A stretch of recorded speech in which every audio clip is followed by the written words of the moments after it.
اصل عبادت ہے کہ آپ اپنا احتساب نفس کریں اور آپ اپنے فکر کا تجزیہ کریں. ہم نے احتساب نفس کے لیے محتسب رکھے ہیں، نیب بنا دی.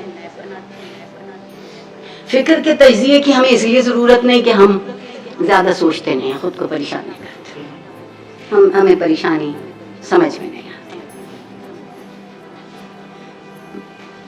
جو چیز جب تک کوئی چیز آپ کو مضطرب نہیں رکھے گی، آپ کے ہاتھ میں وہ گوہر نہیں آئے گا جس کو متاع زندگی کہتے ہیں. وہ چاہے محبت ہو، آسودگی ہو، اطمینان ہو، راحت ہو. اور ایک بات اور بھی یاد رکھیے گا، ہم محبت کرنے سے بھی بہت گھبراتے ہیں. مجھے ایک بات کا یقین ہے کہ ایمان اور محبت، یقین اور محبت تقسیم نہیں ہوتے، ضرب ہوتے ہیں. ہم گھبرا جاتے ہیں نا، ہم نے پھر محبت کا بھی ایک مادی وجود کر لیا. محبوب صرف شاعر کا ہوتا ہے، کسی اور اگر یہ ہے تو بہت غلط تصور. محبت آزاد کر دینے کا نام ہے، غلام کرنے کا نام نہیں. اور وہ جو محبت میں آزاد ہونے اور آزاد کرنے کے تصور کو نہیں جانتے، وہ محبت کو نہیں جانتے. یہ اقبال کی پہلی بات ہے. اقبال نے پھر جو ان کے مشیر گفتگو کرتے ہیں جمہوریت اور ملوکیت.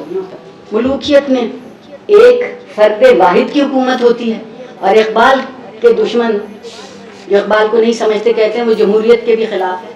وہ اس وقت جمہوریت کے خلاف ہے جب چند لوگ خود کو ملوک سمجھنے لگے. چاہے ایک شخص خود کو ملک سمجھے یا چند لوگ، اگر جمہوریت میں بھی ملوکیت کے وصف آ جائیں تو وہ جمہوریت نہیں رہے. اور ان کا خیال یہ ہے کہ سیاست سے دین کو جدا نہیں ہونا چاہیے، کیونکہ سیاست اگر دین، انہوں نے دین کہا ہے، ملا نہیں کہا، کیونکہ سیاست اگر دین سے جدا ہو جائے تو چنگیزی رہ جائے گی. رحم، برداشت، انصاف، نگہداری، شفقت، یہ دین کا حصہ ہے. سیاست کا حصہ ہے اپنے نفس کو مطمئن کر لینا. تو اگر کہیں کوئی میزان ہوگی تو آپ ظالم ہونے سے بچ جائیں. دین،